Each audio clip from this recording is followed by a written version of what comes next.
दोस्तों आजकल दुनिया भर में जब भी किसी चीज की इंटरनेशनल ट्रेडिंग होती है तो सबसे ज्यादा यूज होने वाली करेंसी यूएस डॉलर यानी यूएसडी होती है। ये सिर्फ एक नोट नहीं बल्कि एक ग्लोबल फाइनेंशियल सिस्टम का बैकबोन है। लेकिन सवाल ये उठता है कि डॉलर सबसे पावरफुल करेंसी क्यों बना और क्या फ्यूचर में कोई और करेंसी इसकी जगह ले सकती है। ये एक बहुत ही इंटरेस्टिंग कहानी है। इस कहानी की शुरुआत ब्रेटन वुड्स एग्रीमेंट 1944 से होती है। वर्ल्ड वॉर 2 के बाद दुनिया को एक नया फाइनेंशियल सिस्टम चाहिए था जो स्टेबिलिटी ला सके।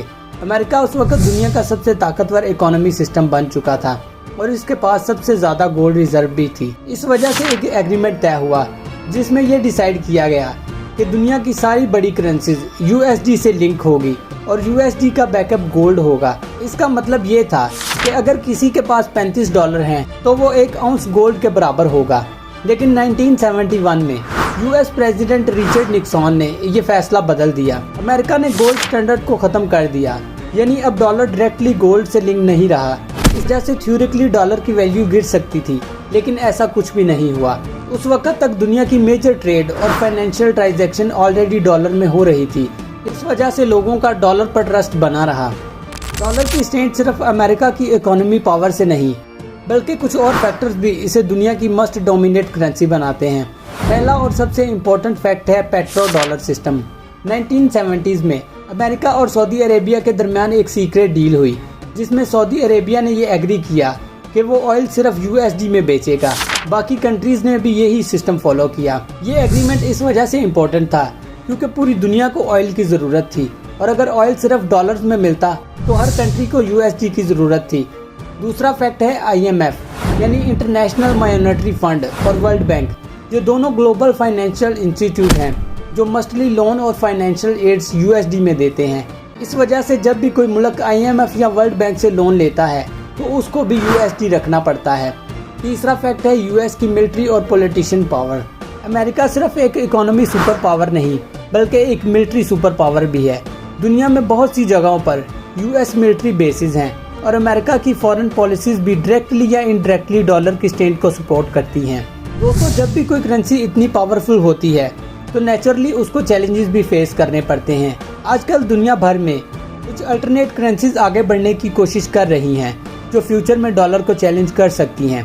सबसे पहला कंटेंडर चाइना का युआन है। चाइना एक्टिवली कोशिश कर रहा है कि उसकी करेंसी ग्लोबल ट्रेड में ज़्यादा से ज़्यादा यूज हो।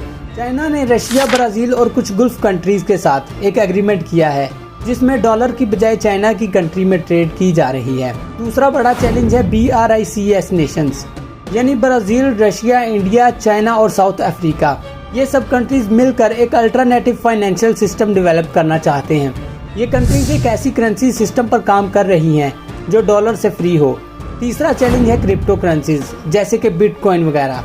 अगर लोग और गवर्नमेंट डिसेंट्रलाइज्ड करेंसीज को अडॉप्ट करना शुरू कर दें तो डॉलर की पावर काफ़ी हद तक कम हो सकती है। चौथा चैलेंज खुद अमेरिका की इकोनॉमी का है। अमेरिका का नेशनल डेबिट रिकॉर्ड लेवल पर है और अगर यूएस की इकोनॉमी वीक होती है तो लोगों का डॉलर से ट्रस्ट उठना शुरू हो सकता है।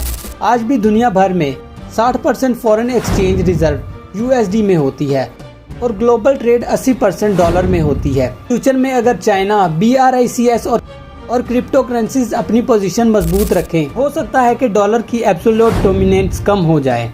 लेकिन हाल फिलहाल कोई भी करेंसी अभी तक यूएसडी को डायरेक्ट रिप्लेस करने के करीब भी नहीं है।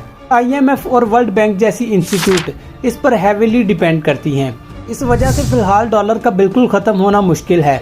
लेकिन अगर ग्लोबल ट्रेड में अल्टरनेटिव करेंसीज का इसी तरह रोल बढ़ता रहा और अगर अमेरिका की इकोनॉमी वीक हुई तो डॉलर की एब्सोल्यूट डोमिनेंस ज़रूर डिक्लाइन हो सकती है।